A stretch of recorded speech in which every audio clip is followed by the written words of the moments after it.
Good day, and welcome to the UFC 191 conference call. Today's conference is being recorded. At this time, I would like to turn the conference over to Mr. Chris Costello. Please go ahead, sir. Thanks, Chanel. I want to welcome everybody to the UFC 191 media conference call. UFC 191 takes place Saturday, September 5th from the MGM Grand Garden Arena in Las Vegas. The event airs live on pay-per-view.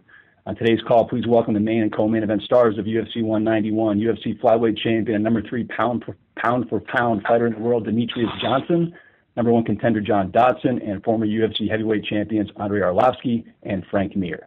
And with that, we'll go ahead and open up the questions. If you would like to ask a question, please signal by pressing star 1 on your telephone keypad. If you're using a speakerphone, please make sure that your mute function is turned off to allow your signal to reach our equipment. Once again, press star 1 for questions, and we'll pause for just a moment to allow everyone an opportunity to signal.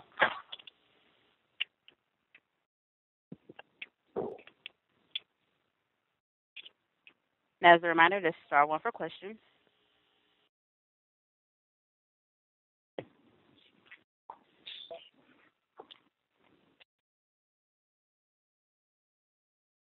We'll take our first question from Damon Martin with Fox Sports. Yeah, I'd like to start off with Andre. Andre, this is a fight that's basically a decade in the making. You and Frank were supposed to fight, back in 2004, 2005, and then he had his motorcycle accident. But I wanted to ask, what do you remember about, Frank Mir from those days and wanting to fight him back then? Definitely at that time, and I still have a lot of respect to Frank, and at that time he was just dangerous on the ground because he's a black belt, but now I saw his last 2 fights, and he's very dangerous in standing, so I have to keep in mind also he's not only black belt, and also he has a power to knock people out, so I need to be ready for this as well. Is there some sense of closure having this fight, Andre, considering that you never got the chance? At that time, you two were the top heavyweights in the UFC. Is there some sense of closure of finally getting to have this fight? Can you repeat your question, please, because you're breaking up a little bit? Sure. Is there some sense of closure to finally get to fight Frank after, 10 years ago you were supposed to fight when you guys were both the best heavyweights in the UFC? Is there a sense of closure finally having this fight? First of all, it's going to be an honor to fight Frank because actually I'm very happy for him.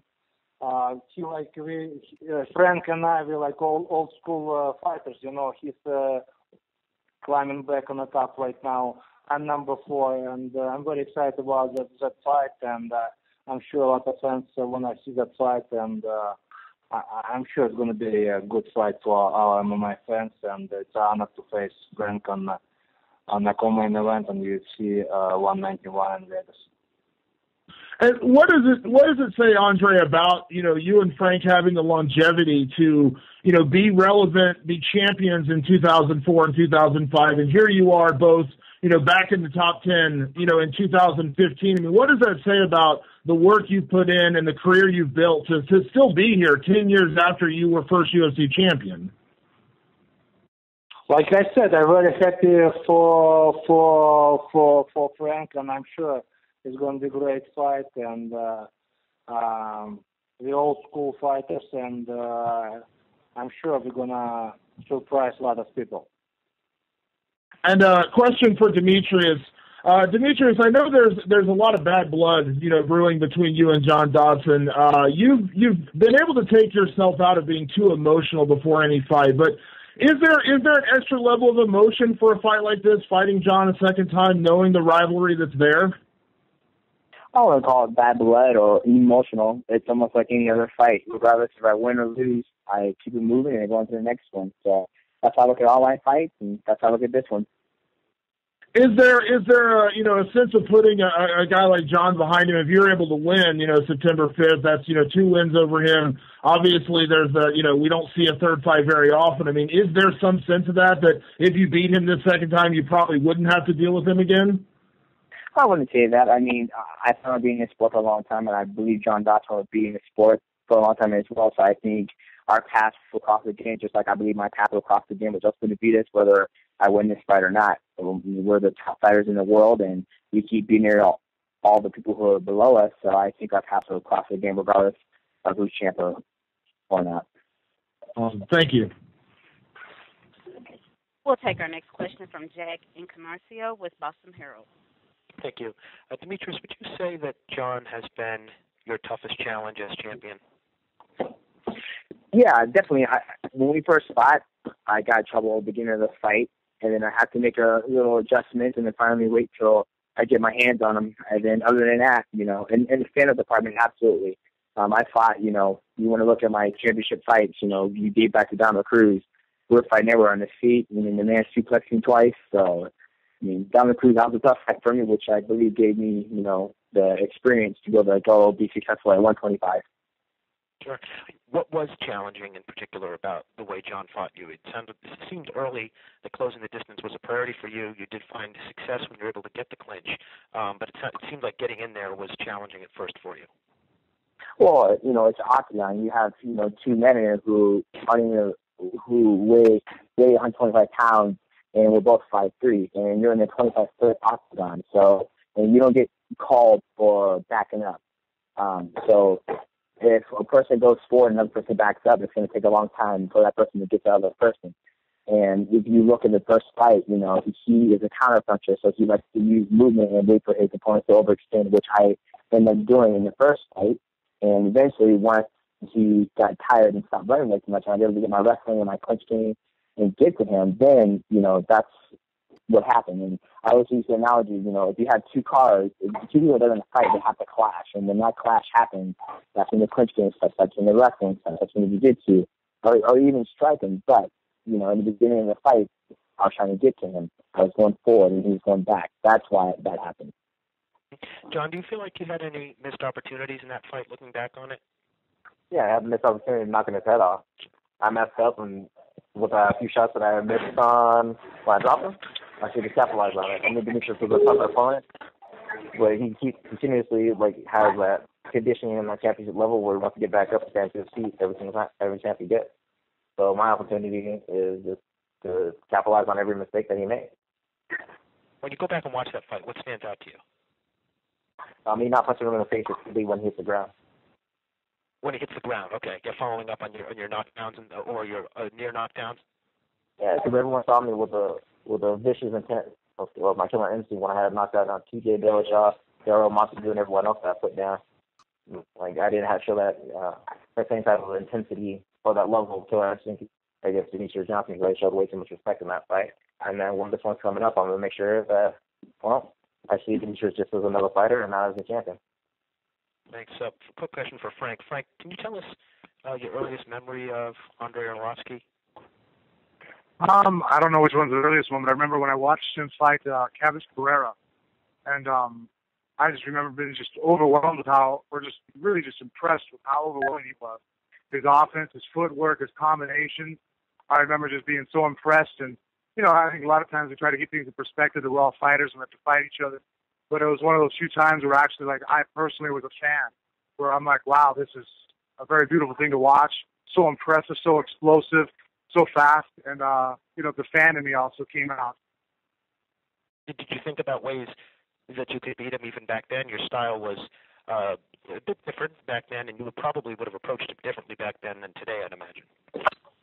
Yeah, no, I think Andre poses a huge threat. Offensively, he's one of the best fighters in the UFC. His speed, his footwork, his movement, how hard he hits. And he's, people forget sometimes the guy's also extremely technical grappler. The guy was, a champion sambo player. So to go out there, you just can't fall asleep on the fact that, his first fight in the UFC, he was arm-barring people, submitting them, even won the title with a footlock after using phenomenal boxing and kickboxing and movement on his feet. So the guy really is a threat everywhere as far as exciting and finished fights.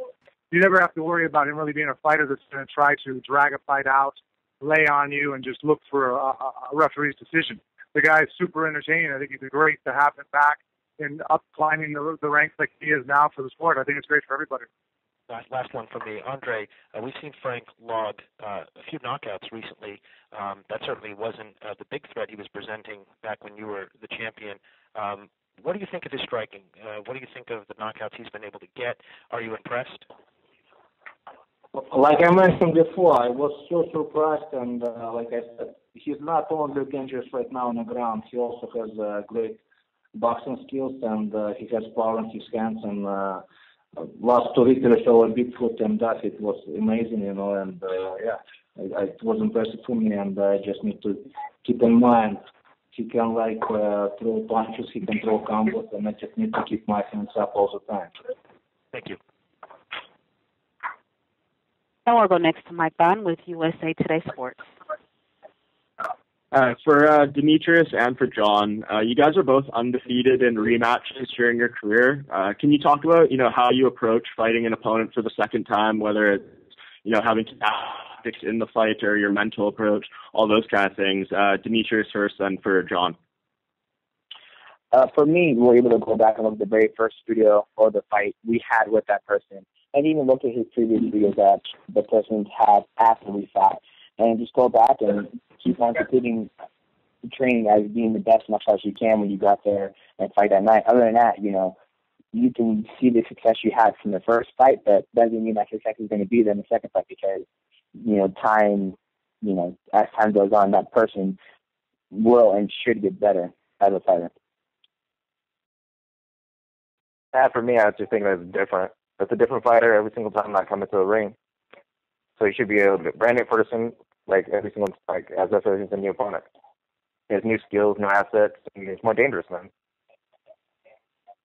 Awesome. And then for Frank, after your last fight, you're on the 2-fight winning streak now. You're getting back into the groove of things. And, people were talking about him challenging for the title and all these things. Were you surprised when they gave you this matchup? Yeah, actually, I was. I got the call just a few days after my fight. I was asked that if I would contribute to the already great card coming on Labor Day weekend, and it was asked that it would help the card overall. And so I took it. I stepped up to the opportunity that they presented me. Yeah, and then another one for you.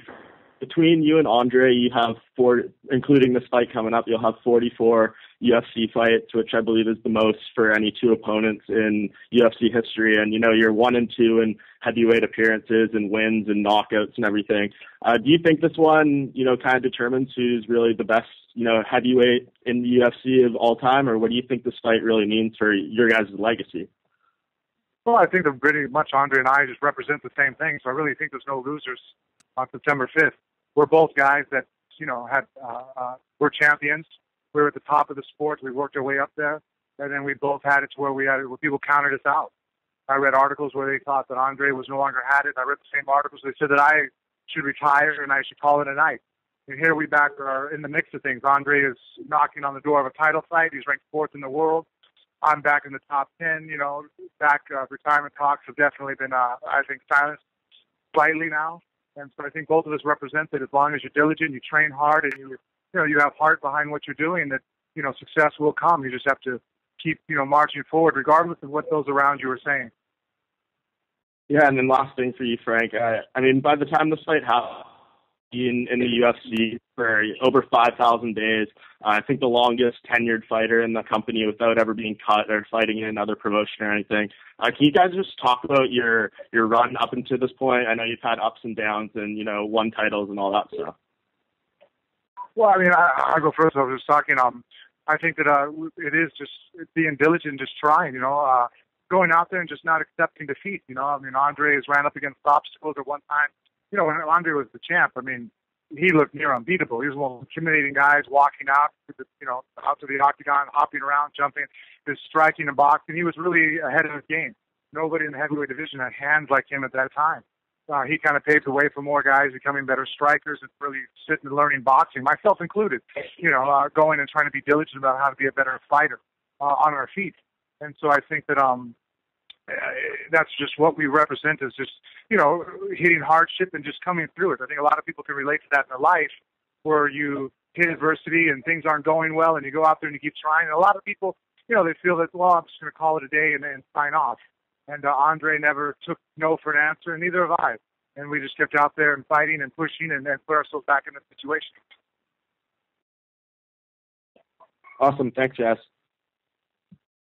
As a reminder, it is star 1 for questions. We'll go next to Jeffrey Harris with 411 Mania.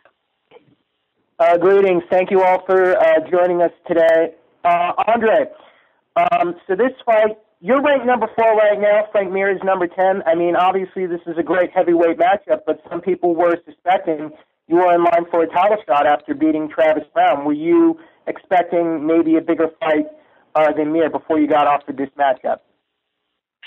Oh, absolutely not. Of course, I would love to fight for the title if UFC propose on the fight for the next fight. But at the same time, I want to make some money, you know. And Frank Mir, he's not a joke. He's a very dangerous, very, very good fighter, and also it's going to be another big test for me. So I'm just like I mentioned before. It's an honor for me to face Frank Mir on a big UFC event on September 5th, 191, and I'm very excited, you know. Just it doesn't matter. I'm just like other heavyweights in the line, you know. So now I have to face Mir. It's for me. It's like title fight for me, you know. I just need to be ready and show my skills. And Andre, Frank did mention that, you know, he didn't really want to fight you as much because you were friends, and I guess there's an association with Team Jackson. Was that an issue at all when you had to think about taking this fight? You know what? Definitely, it's nothing personal. It's definitely it's business. Frank has to pay bills. I need to pay some bills. That's why it's nothing personal, just a business. You know, it's just another fight for us. And I don't know what to say. It's just business. Now, Frank, for you, is Andre standing in the way of you getting back in the title mix? Do you stand as your ticket maybe getting another title shot in the future? No, I look at every opportunity to go out there and fight as just one step closer to the title. I don't foresee that one particular fight is that's the fight that's going to skyrocket or make or break me. Each guy is dangerous, and I really don't. That's what I've attributed my last couple of fights. Part of my mental success is I just approach it that each fight is its own separate entity, and that's who I'm facing. And, you know, and Andre's right. It is. It's just business. You know, that's the next fight that they wanted me to go ahead and fight. And obviously, I mean, I had mentioned that I would rather it if it had more time. I thought that maybe this fight had so much history behind it that maybe the build-up would have been longer than 6 weeks would have been better for us. Or at the same time, I think both of us represent so many of the same great qualities of persevering through adversity. I would have liked it if both of us, one of us had the title and the other one came up and was the one to challenge. You know, so many years later, I thought that, you know, when you write the story at the end of the, you know, our lives, that would have been a much more interesting read than just kind of hurried rush, just fight each other now. You know, both of us right now at this point of our success. And for the champion, Demetrius, in the past, John Dodson has claimed on the MMA Hour that whenever you get asked about fighting John Dodson again, you're super butthurt about it. Are you butthurt that you have to fight him again, and because he thinks he's your toughest fight? Absolutely not. I think a lot of people misconstrue that, where everybody thinks they're entitled to something in this sport. For a good example, H.E.A.T was guaranteed a next title shot, and then UFC came out and said, nope, Marlon's fighting Ozzy Holmes, sorry, and then H.E.A.T got butthurt. So when, you know, Dodson was saying that I'm next for title shot, and I was like, UFC ain't called me about nothing yet. I've never heard your name come out of UFC's mouth at all. So each time UFC calls and says, hey, this is your fight, I said, sounds good, sweet, when we're going to fight.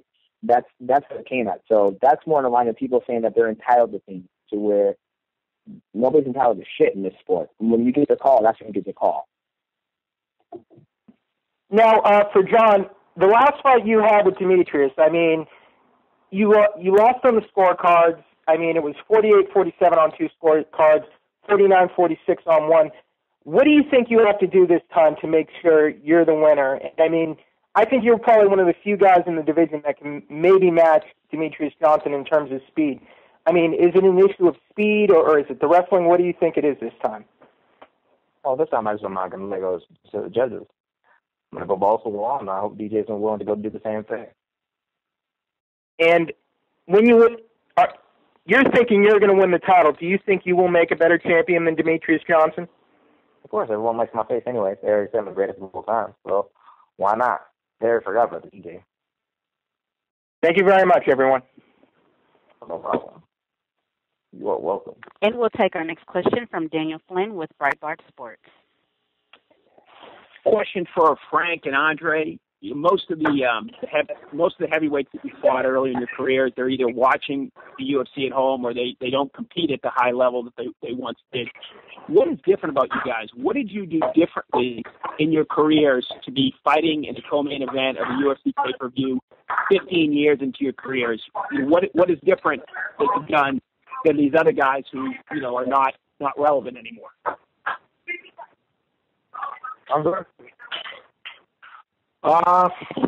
For me, it's just with age.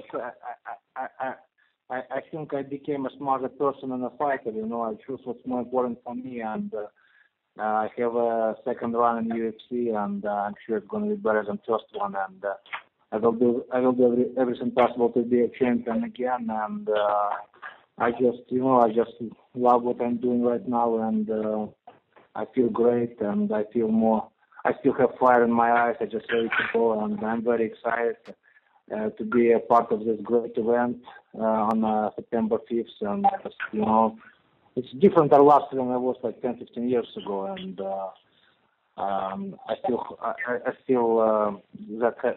have that hope in my mind that I'm going to be interesting for my fans, and I'm just do everything possible to put a great show on September 5th. Yeah, on my part, I feel that we keep showing up every day. Andre has never, called it quits. I never called it quits. No matter what adversity we ran up into, and after losses, we still show up the next day at the gym, and we look to make ourselves better fighters and better men. I think that's a testament to why we're able to still be here, pushing forward in other guys that decided to end the journey. Question for Demetrius. You compete as one of the most accomplished fighters in the UFC, but the fan interest in your division isn't what it is for some of the other divisions. Do you think the fans, particularly now, do you think if the fans appreciate fighters who talk like a champion more than fighters who fight like a champion? And does this frustrate you as a guy who's consistently named one of the top pound-for-pound guys in the world, that a lot of the fan attention is focused on other guys who maybe don't have the resume that you have? I try not to focus on that, because at one point in time in my career, it was like, oh, he never finishes nobody. The next thing you know, I'm breaking people's arms and making them tap out and knocking them out. And the next thing you know, it's like, oh, I don't like his personality. And it's like, okay, well, if you don't like who I am, it can't help you there, buddy. So I try not to feed him that stuff, because it's only going to go so far. And when you start to worry about that stuff and it really being in your mind, then you stop putting on great performances and writing your name in history book where you land the last submission ever in the UFC history. I'm going to focus on that. And that's all that matters to me. Is going out there performing and showing out. I'm a well-rounded fighter where I can strike, grapple, submit, clinch, anything. I go. You look in the encyclopedia, you ask what fighter can do any type of martial arts at a high caliber level, my picture will show up. Question for John. Do you think if you become the flyweight champion, the division would become more marketable with a guy who's seen as more charismatic, a bigger personality than perhaps Demetrius, in yourself? Of course, because everyone wants to sit there and show off for a character, and they don't want the business of entertaining and not to being a good fighter. There's a million good fighters out there, but they just don't make it to this level. Thank you, guys. And we'll take a follow-up question from Damon Martins with Fox Sports. A couple more for Demetrius. DJ, I know that, getting reaction from fans is one thing, but always getting admiration from other fighters is nice. And I don't know if you saw, but recently Ronda Rousey had said that, you are her favorite fighter to watch in the UFC. She said you're the most well-rounded, and it feels like she's watching Dragon Ball Z when she's watching you fight. I'm just curious your reaction to knowing that, someone like Ronda looks at you as her favorite fighter. Well, she's very educated, and I got nothing but love for Ronda Rousey, and that's the thing. I've never watched across another fighter in the UFC from heavyweight all the way down to women's strawweight, middleweight, man, other champions, and I've always got great praises, and I give it back to those guys as well. So it's only the fans and the uneducated fools out there who say, oh, you're boring, and I'm like, it can't be safe so, but you just don't understand what I'm doing. You don't understand the process and the technique that I bring to the table. So I'm in awe that Ronda Rousey speaks highly of me, and that's awesome. And a follow-up to that, I know in the past, interviews, media, that's just part of doing this. I know you've done an interview recently where you had said that, the guys at the UFC just said, be yourself, say what you want to say, instead of, don't be guarded. Are you finding yourself kind of opening up a little bit more? I mean, in terms of interviews or just saying whatever's on your mind? I mean, obviously a lot of times that's what ends up getting the most attention is just being brutally honest. Yeah, and the funny thing is that you can't make everybody in the world happy. People, I've seen, comments about me being bluntly honest and speaking my mind, and somebody on the internet was like, dude, I wish that person just shut the hell up and go back to being the badass man who just shows up at the bar and kicks everybody's ass. And see, right there's another person who, you can make a cup of tea. He's either going to like it or that person's not. So you can't make everybody in the world happy. Once you start trying to make everybody in the world happy and make the fans happy, then you're going to lose sight of what's more important, which is being the best mixed martial artist in the world. Do you think it would just be disingenuous if you all of a sudden tried to be Conor McGregor or, tried to trash talk your opponents or tried to say that, you're the greatest in the world? I mean, do you think that would be even worse than, if you just suddenly, tried to start touting yourself that way? Do you think that would just be more disingenuous if you suddenly tried to become that kind of personality? I think so. And Dana White's gone on the record as saying it. When Anderson Silva first showed up to the UFC, he wasn't the star he was. It took something like Chael Sonnen to come by to make him to get everybody noticed. Same thing with, Chris Weidman. He really hasn't taken off until, his last fight after he beat Vitor Belfort. I mean, Ronda Rousey, she's making her opponents look like, stars. But people tune in to see Ronda Rousey's skill set, how fast she's going to beat this opponent again. I read the article today. She did 900,000 pay-per-view buys. That's amazing for somebody who's had a short time in the sport. Yeah. And last question for you, DJ, to that point, I was talking to Brian Stan, and he actually made that comment about, he said he thinks that, the key for you reaching that next level of stardom is to have your Chael Sonnen, to have that person to push you. And honestly, no one really has pushed you that much, outside of John Dodson in your first fight with him. I mean, is John Dodson that person, or do you feel like you still need that natural rival to push you to that next level? It's kind of hard to say because the question I come back to is that what happens after this? Regardless if I lose or if I win, what happens after this? And that's what I'm always looking forward to is the future. Let's say I go out there, put on a spectacular performance, and I end up being John Dodson. People are still going to talk. People are still going to say, oh, well, what was it? When I knocked out Joseph Benavidez, one of the comments that made me laugh so hard was, yeah, man, I sat there and watched Joseph Benavidez get knocked out by Demetrius Johnson, and I just shrugged my shoulders and went out and bought a burrito. That's okay. That's good. So, like I said, I'm not focused on trying to get, the fans' notoriety and get them rally behind me.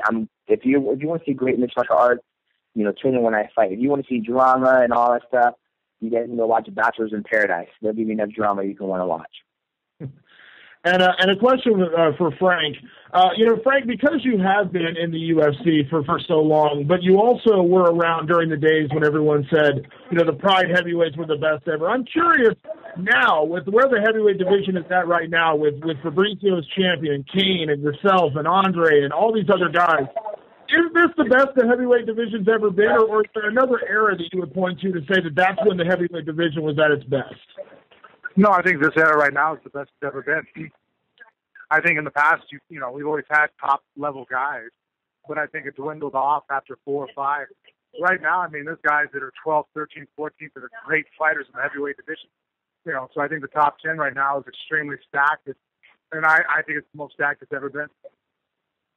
And last question for you, Frank. You are defined, in many ways as the greatest heavyweight in UFC history. Obviously we know the conversation about Fedor Emelianenko maybe being the greatest heavyweight of all time. But I'm curious, as you get on this this latest run, 2 wins in a row, 2 knockouts in a row, and you get ready to face Andrei Arlovski, maybe make another title run.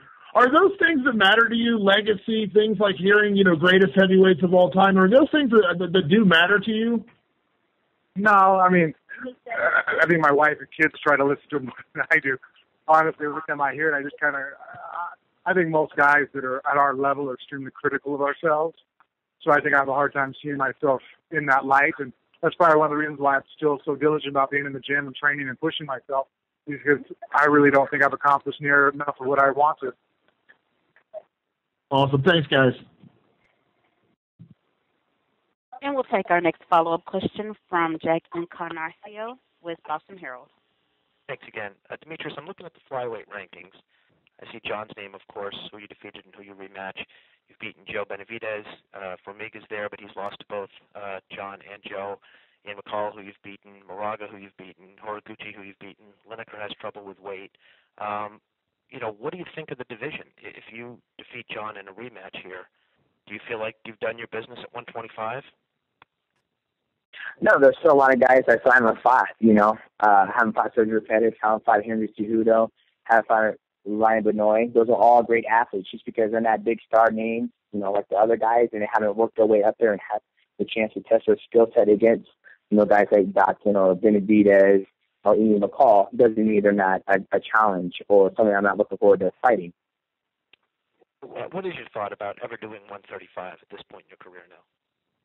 At this point in my career, it's not even on my mind. I mean, I'm a small guy, and right now I'm just focused on John Dodson. Once the time comes and I've, broken the record and set goals, the goals that I want to make, then I'll start thinking about going to 135. Sure. Could you tell us quickly what those goals are, roughly, what you see? Yeah, obviously, when I got into sport, this is a hobby for me, and right now I'm going for my 7th title defense. The record is held right now by Anderson Silva, and it's 10. So if I can break that, that'll be an awesome team. And to be able to have the most finish as a flyweight with, knockout, submission, and TKOs, that's another goal. And just being the most active flyweight, as a champion, I'm a pretty active guy, and not having any injuries. Those are all goals that I have set for myself. And once I've done all that stuff, then, and things get better for myself. And when Dana White and those guys approach me at 135, then we'll make it happen. Don't get it wrong.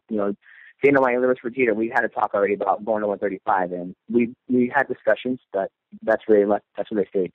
Okay, thank you. Back to you, Frank. What did you think of Fabricio Verdum's victory over Cain Velasquez? What did it say about Cain? What did it say about Fabricio? Any thoughts on that? Well, I mean, Cain's a warrior, and I don't think that one fight really brought me up anything that stopped him. But I mean, it really stands for Fabricio.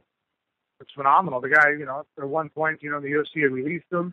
He's got back in the UFC. I think he has one of the longest win streaks right now in the heavyweight division. And he comes back and battles his way up and, and wins decisively down there, the heavyweight title, not only, not by decision, but by submission. I think Fabricio Verdum is a phenomenal representative of our sport. He goes out there. He's marketable. He pushes out there with the fans. He's out there very accessible. And he's a phenomenal warrior, and he's added to his abilities. He's not a one-trick pony. People out there really respect that he is one of the best jiu-jitsu guys in the world. But on top of that, he really has added a really great stand-up game that if people underestimate, they're going to have a bad night. Considering how soundly the fight was ended and went, do you think it was the right call to give Cain an immediate rematch? No, I thought that actually that, it mixed up the division by having him take over as the champion. And, I actually thought Andre was actually going to get the title shot. I thought that was extremely interesting. But for Cain to get the immediate rematch, I mean, the guy's a great champion, so I guess you give him that opportunity. And a lot of people want to put into the oxygen was very thin there. And, and I don't know. I wasn't in Cain's training camp. I don't know how much I really attributed to it. I know that Fabricio was fighting in the same oxygen. And so I think that Cain just really had a great night. And, his stand-up really pushed the pace of the fight where Fabricio started taking bad shots, and that's what led him into the submission. And finally, Andre, your thoughts on Fabricio's performance over Cain and whether you feel like giving Cain the rematch was a sensible move by the UFC. Can I have more comments about Fabricio Verdum? I was disappointed, to be honest with you. I thought Cain going to beat him, but the fact we have a new heavyweight champion in UFC right now is Fabricio Verdum, and hopefully one day I'm going to fight him again. Thank you. That concludes the question and answer portion. I'd like to turn the call over to Mr. Costello for any additional or closing remarks.